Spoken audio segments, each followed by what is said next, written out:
Hey everyone, it's Shannon, and I have got a special guest this week. I'm so excited. Alex Brooks is here. He was introduced to me via Amy, our lovely Amy, I believe, in the group. That's how we met. And Alex is all about that email marketing. And our intention today is to pretend that he and I are sitting at a coffee table. I've got water. What do you got? Good. Me too. Okay.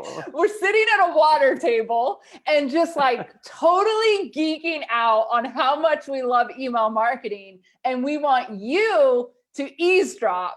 And that means you're using the comments, you're asking the questions. If you're catching the replay, it's #replay. Know that Alex and I will both be back in the comments throughout the week to answer any questions that you have. We are here to make your email marketing joyful and profitable. That's what we want. So Alex, tell everyone who you are and what you're up to in the world. Yeah. Well, first of all, thank you for having me on this Facebook Live. I'm super excited to be a part of this. A little bit about me. I own a company called Entreprov, and if you ever have trouble saying it, I always say providing for the entrepreneur is the easy way to kind of conceptualize how to pronounce it. And what we do is focus on email marketing and automation. So all that means is we sit down with companies and we help them build out email campaigns to build relationships, to grow revenue, to keep people coming back, anything within that world of email marketing. And in terms of the type of clients we work with clients that may have a list of, the size of maybe a couple thousand, all the way to but clients that have 1 million or 1 million plus contacts in their list, and they have all these things going on. And one of the things that I always see that's very important is being consistent with your email marketing, planning, a lot of the strategic stuff. So that's a little bit about me. I'm super excited to be on this show. I'm just going to call it a show because it basically is. And yeah. Uh-oh, your voice. We've got Jessica here and some other viewers. We'll call it a show. I love it. So please say hello in the comments. And Alex, let's just dive right in. This is something I've been thinking about. So two things. If you have a pencil or pen, we can stay on track with these two things I want to talk about. So yeah, let's do it. Number one, there seems to be either a love or a hate relationship. When I come to my clients, I'm like, let's go. We need to build your email list. Like, this is where the money is at the end of the day. If the social media platforms disappear, we saw that happen this week, actually. We totally saw an entire platform get taken off the web.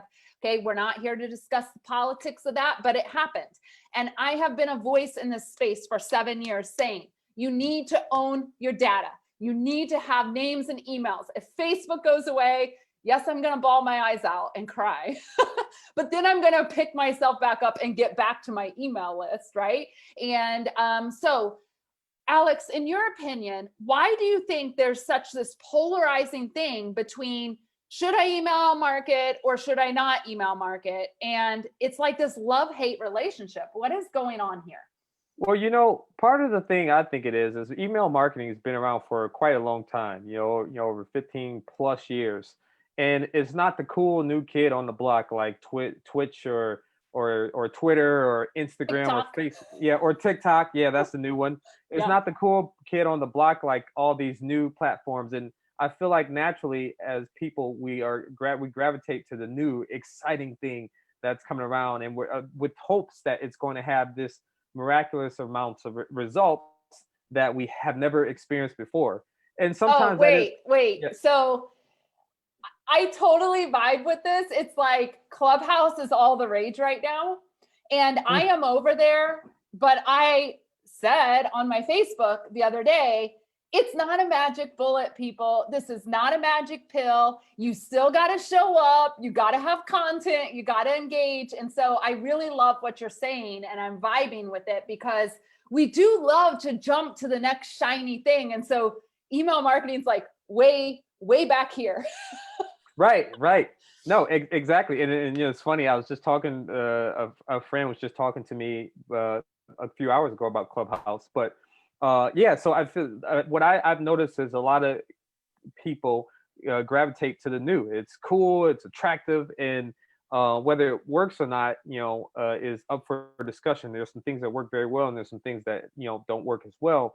For email marketing, on the flip side, email marketing's been around. It's not the coolest looking. It doesn't have all the new gadgets, but it works. You know, for anybody who doubts it, for every dollar you invest into email marketing, if you're doing it right, you can generate up to $40 for every. So I'll say those numbers again. For every dollar invested, you can generate up to $40 or more for every if you're doing things right.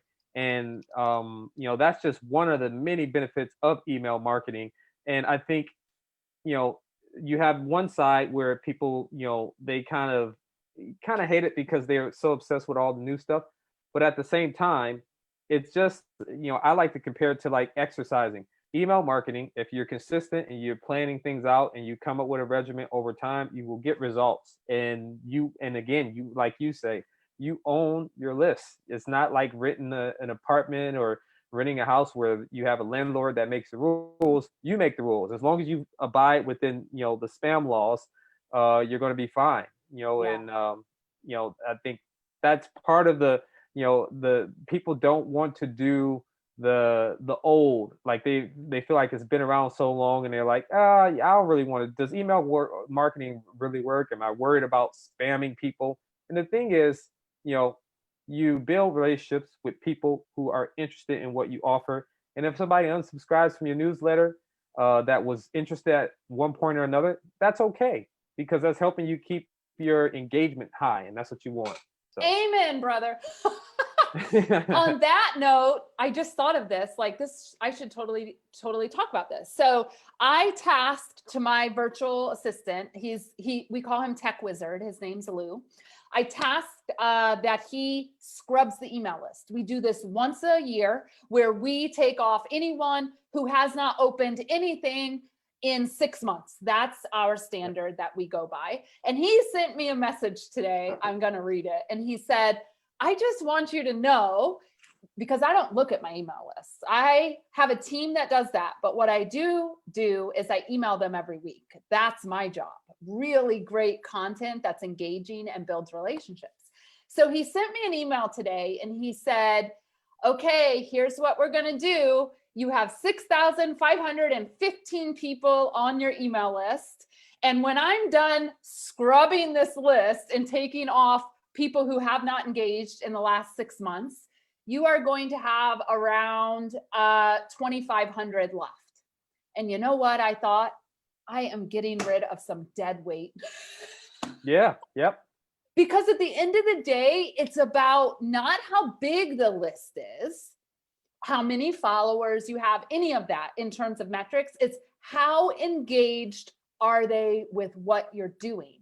Because money comes from engagement, right? Money comes from engagement. And also to add to that, you know, when you send to, people that aren't interested, or your emails are going into their spam or junk folder, it affects your, and I won't get too technical with this, but I'll just throw it out there. It affects your IP reputation. So IP reputation, all that means is when systems like Gmail or Yahoo, when they're kind of rating you, when they're thinking, is this a good email that's coming to me? Can I trust it? Is it not spam? You know, there's an IP reputation that you build over time, that as that IP reputation improves, it's easier for you to get in people's inbox versus going in the junk.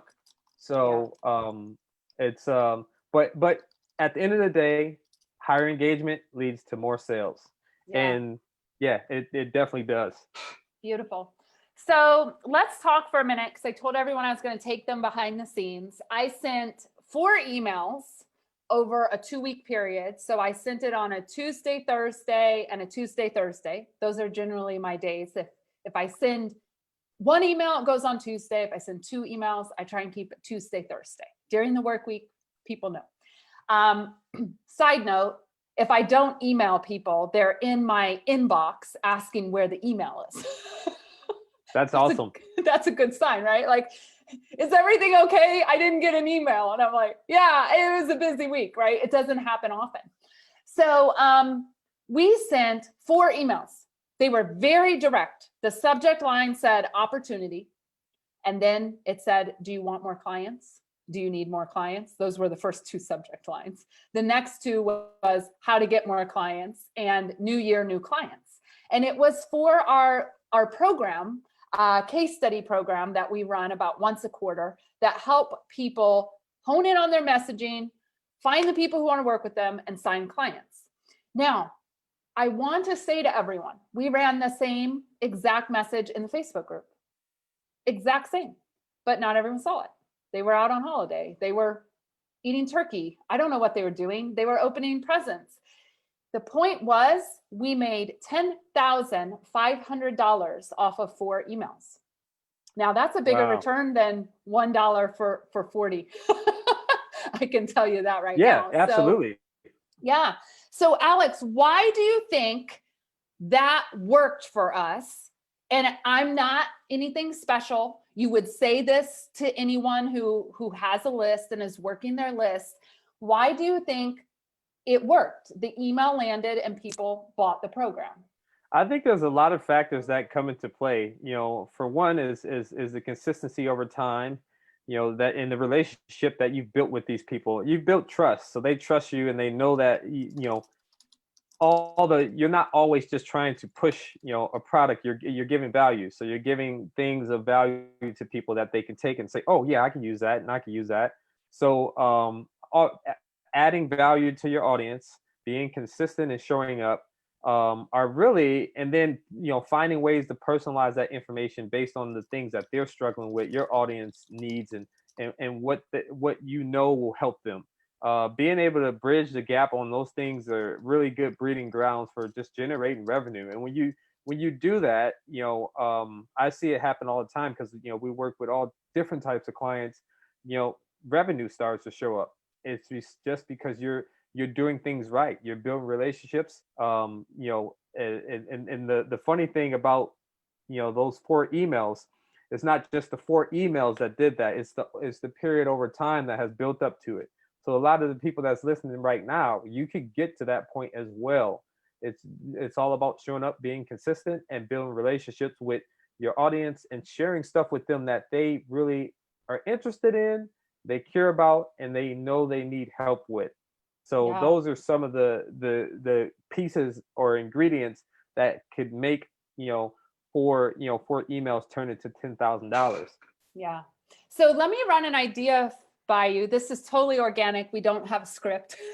Yeah. And we got people listening and commenting, and they're talking, so that's good. If you guys have questions, please drop them in the comments. So Alex, I had this idea. So we clean this list. Starting next week, we'll email the list again, and it'll be the 2,500 people who are engaged, right? Who have opened emails and they're engaged. They want to hear from me. And I thought, wouldn't it be fun to take those 2,500 and send them a survey of what's your biggest struggle? What's your biggest success? What's your biggest struggle right now? What was your biggest success in the last 6 months, right? So we can kind of see where people are. How much money are you making in your business? What's your annual revenue? Like the things that we actually talk to people about. And then giving them some choices of some topics, trainings, what they want to hear in the email. What are your thoughts on surveying the list of engaged people to see what it is that they want and need?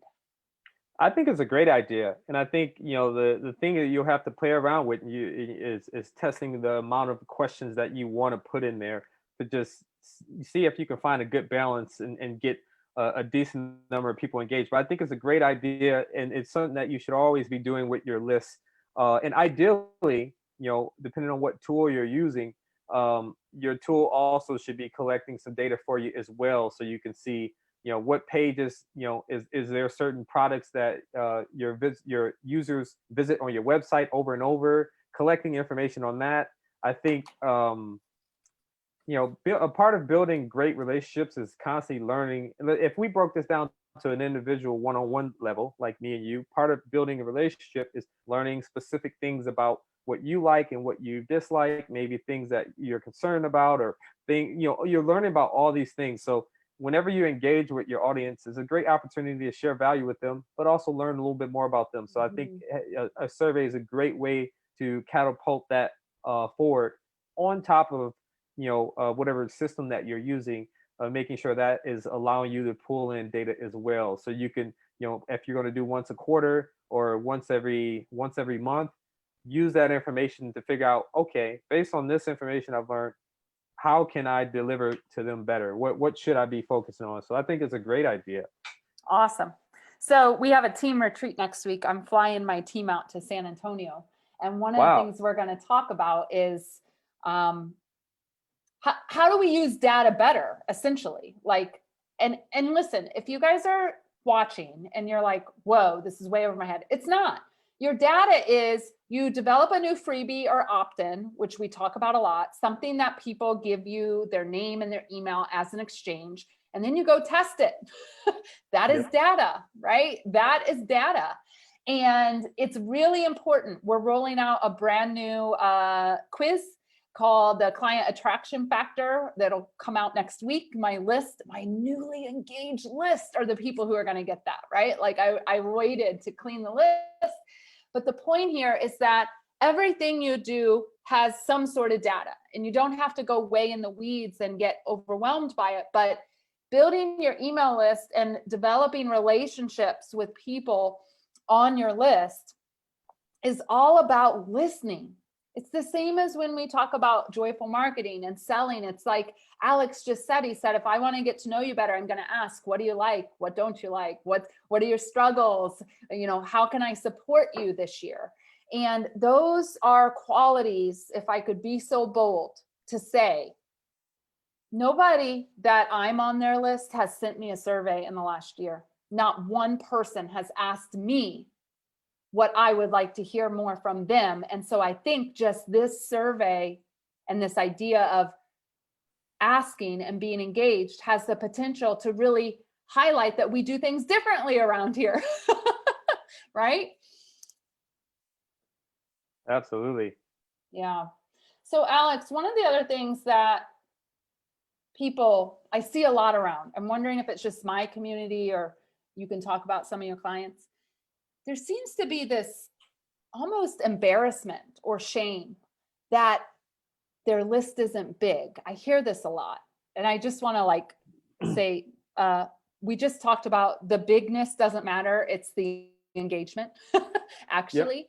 So I often say, Alex, everyone starts from zero.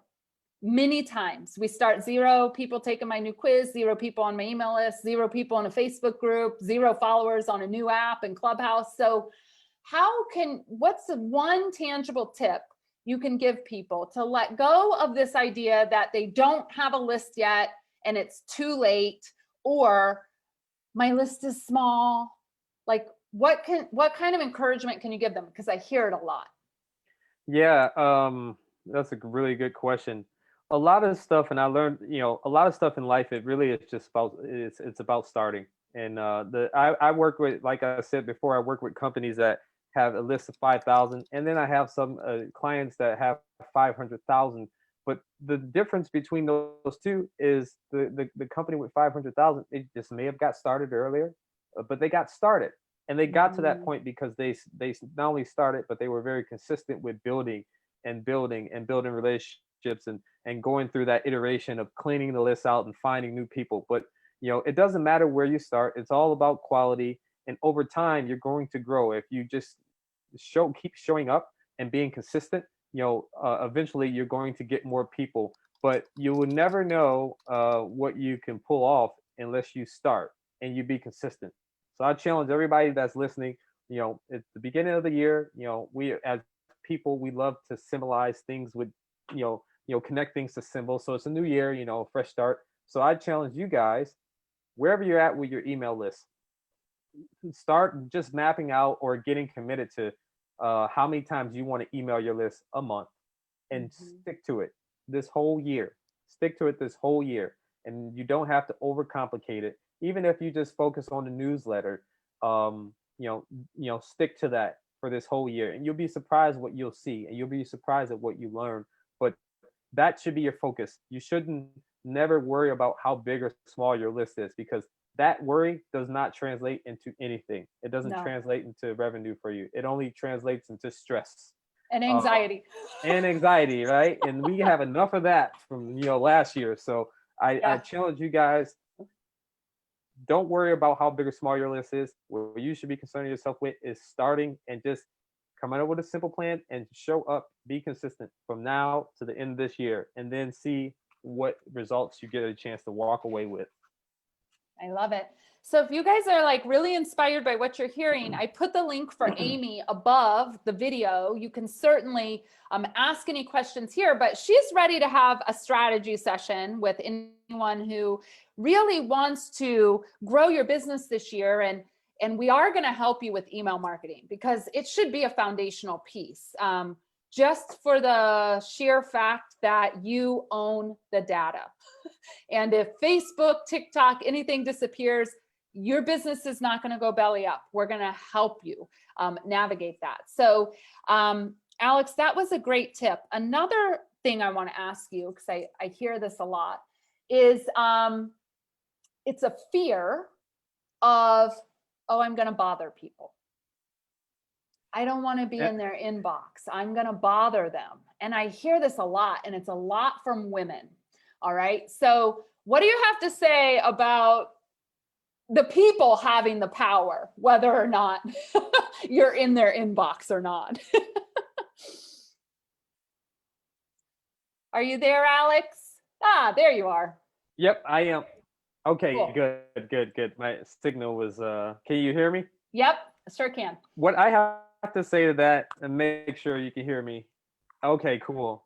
Yep. What I have to say to that is what everybody that's struggling with that is, just tell yourself, so what? It's okay to show up in people's inbox. You think about all the stuff that is coming in our inbox and on our Instagram and all that stuff today that you don't want to hear about, and you have something of value that's going to help these people get to the next level. It's okay to send out an email, to your audience, because they could have been looking for that email. I've had clients that, when I was actually, speaking of surveys, I was doing surveys with them and their clients, and had people come into the store and say, I wish you would send more emails, so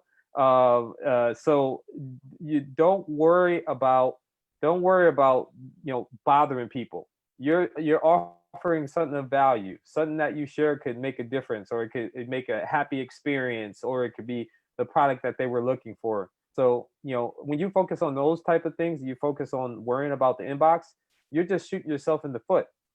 And your whole goal is to build a business. So when you build a business, those things you don't have time to worry about. Another thing I challenge you guys to do is, all the little things that you're worried about that's stopping you, write them down. And when you finish writing them down, ball it up and throw it in the garbage, because you're going to stop thinking like that. You don't have the time or the luxury to focus on those things.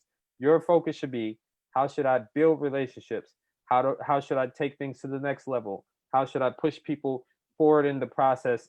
And just build an unforgettable experience. That should be your obsession. If you obsess with that, it's going to expand. If you get obsessed with worrying about people's inbox, then on average you're going to spend 30 minutes, an hour a day worrying about that, and that's lost time that you could be dedicating to another part of your business. So, you just get ready, Alex. I know you don't know me that well yet, but you just gave me a content orgasm. That's what we call it.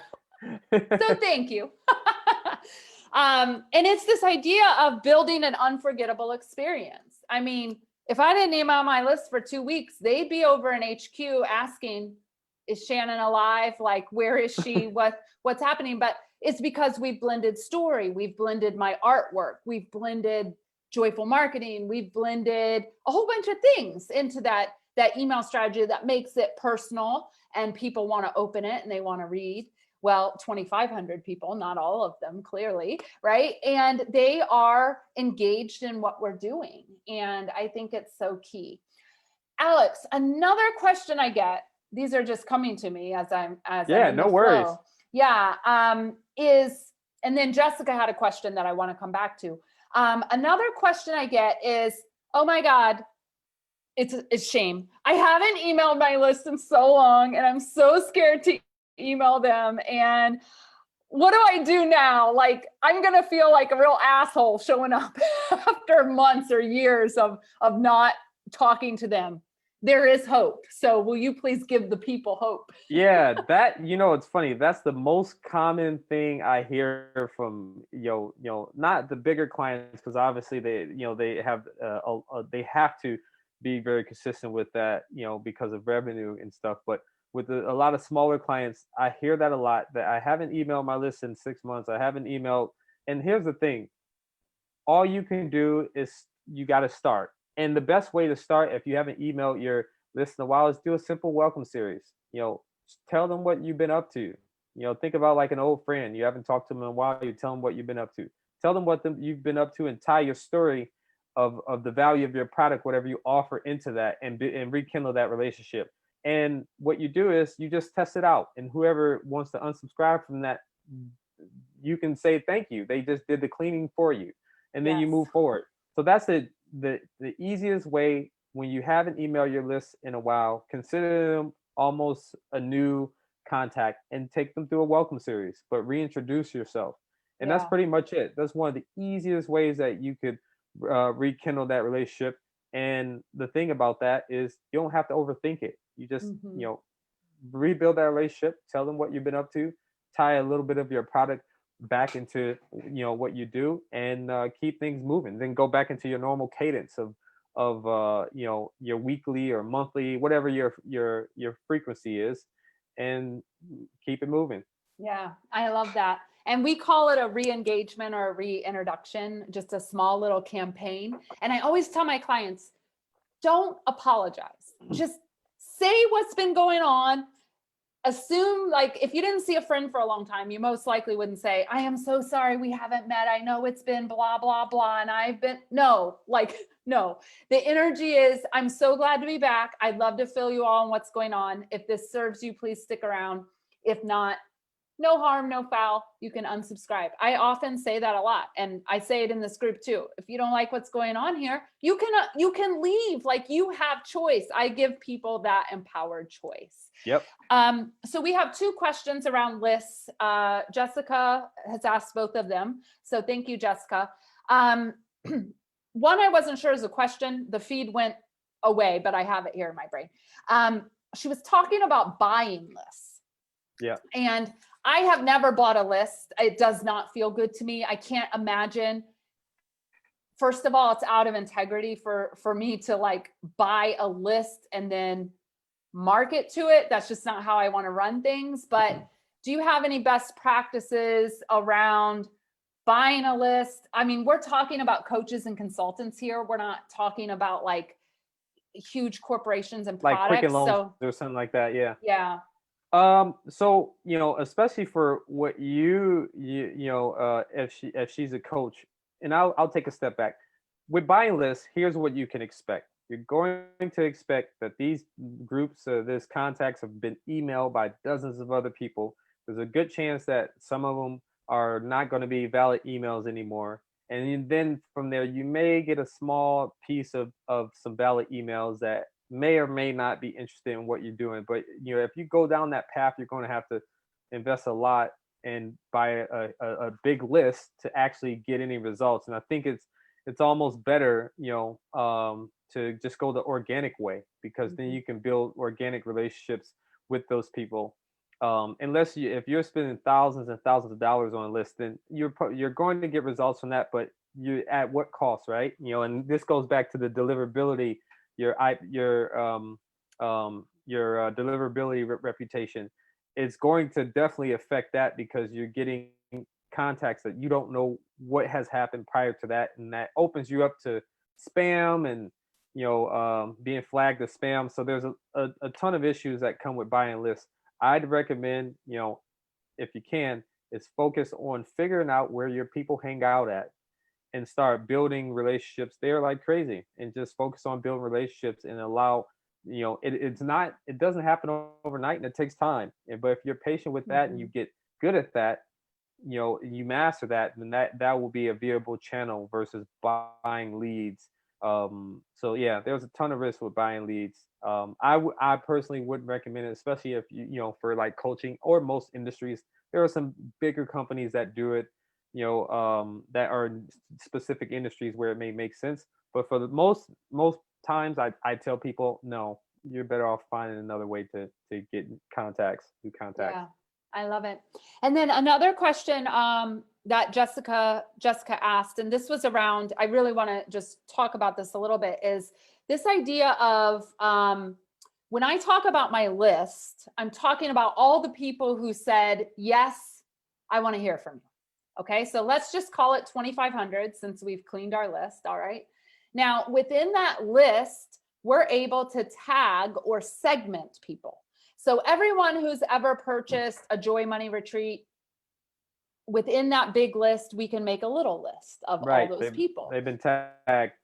Yeah. And then we can make a list of everyone who's purchased the Confident Expert program. And we can make a list of people who took the quiz, but they didn't book a call, or they took the quiz and they booked a call. Whatever it is, we can have these sub lists within the list. And as the company grows, as people's brands grow, why is it important to use tags? I want to hear your answer and see what you say on like a really like heartfelt basic level. And then I'm going to see what I'm going to say.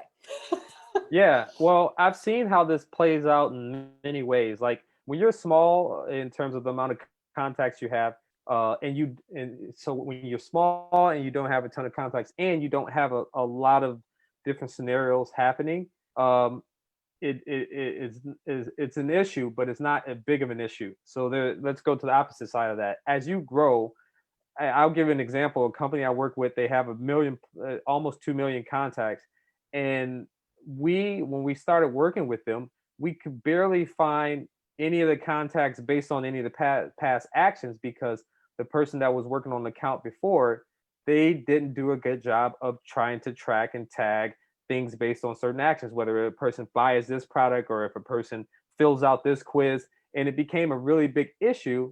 And I've seen it play out with tons of companies, big and small, because when you need to send an email to a specific group, you can't, because you don't have an easy way to find them. And then on top of that, you have the scenario where you have tag names that may sound like each other, but there's no definition of what's the difference between these two. So it's critical, if you plan to grow your business, to create your plan will go through iterations. So it's critical to create a plan, a list plan, and some kind of tagging structure as your corporation evolves over time. Because when you get to the point and you're not managing that data anymore, the new person that comes on is not going to have a clue of why you name this, happy get started session versus something else. Okay, I am laughing my ass off because when my tech guy came on, now everyone listen, if this is over your head, don't worry about it. Here's what you need to know. Go build your list. But you're going to get to a point, I promise, because I didn't think about any of this before, tagging. And then we're 4 years in and we have all these people on the list and we don't know where the hell they came from or what they purchased, or worse yet, we had a tagging system that we hadn't thought about and we just assigned random tags. And he came in and there were like literally 200 and some lists, tags. And he was like, what was this? And I'm like, I don't know. Like, I just made up a tag.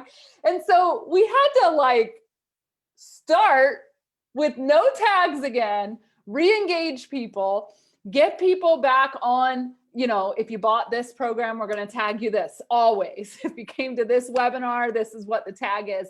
And now we can just email specific messages to specific people. And that has been the beauty of having the tech wizard on my team to figure all that shit out, because it was a mess. Yeah, and it's beautiful when you do. Like even this past week, I had a really big company that we work with, and we had to send out because there's a tax update. They needed to charge sales tax for the state of Iowa for some reason, and we were looking up to see the customers versus prospects, and somebody mislabeled the companies that were prospects. or they were customers, but they labeled them as prospects, and we had no way of knowing. So like scenarios like that will play out, from time to time if you don't take the time to do your planning. And it doesn't need to be perfect at first. You just need to be mindful of it and do the best that you can and keep going through iterations, whether it's every 6 months or every quarter. Take a moment to look through how things are defined, your tags, and why you define them that way, and get that down on some document that is shareable with your team. So whoever comes on next can see that, have access to that, and they'll know why things are labeled the way they are. It'll save you a lot of headache. And part of the reason a lot of these companies bring me on is they didn't do a good job of that, and they don't know where to start. So we have So to you get to you get to go be the headache for a while. Yeah, yep, exactly. Yep, I get to chew them out when they go and try to create tags without, just on the fly, all that stuff. Yeah, Yeah. I'm that person, or my Yeah. company, we are that person or that Yeah. entity. Beautiful. So Alex, if people want to talk more with you, how's the best way to connect with you? Yeah, so you have a couple ways that you can connect with me. So um alexb@entrepreneur.com is one way to reach me if you just want to shoot me an email. And then also, we have a email performance checklist that I usually give away for free, and it's engageentrepreneur.com, and I can go ahead and share a link with you guys. It's yeah, you can go ahead and check it out. If you sign up for the free email performance checklist, you'll get an email performance checklist that this is good. It'll help you kind of break down and look at things that you should look at before you send an email out.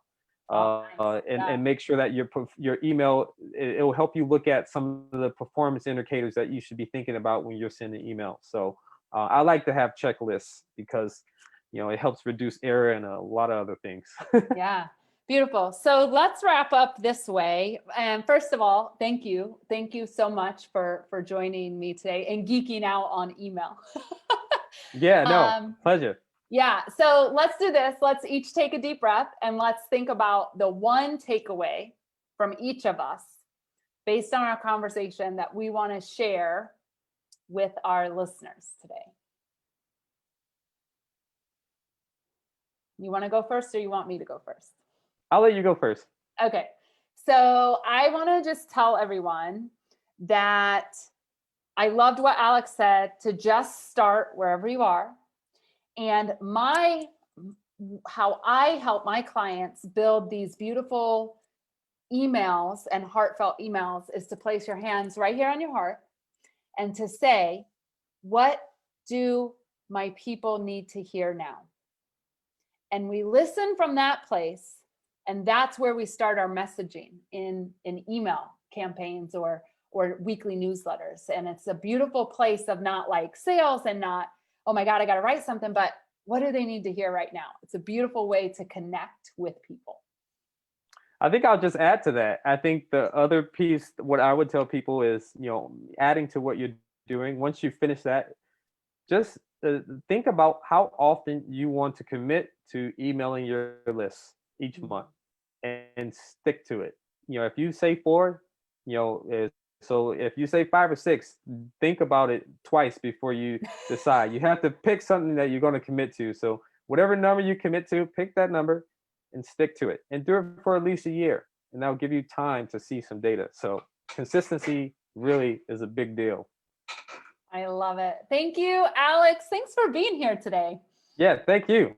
Thank you. And everyone will be around in the group. So drop your questions, drop your comments. Alex will drop his checklist for you, and we will see you on the inside. Adios, everyone. All right.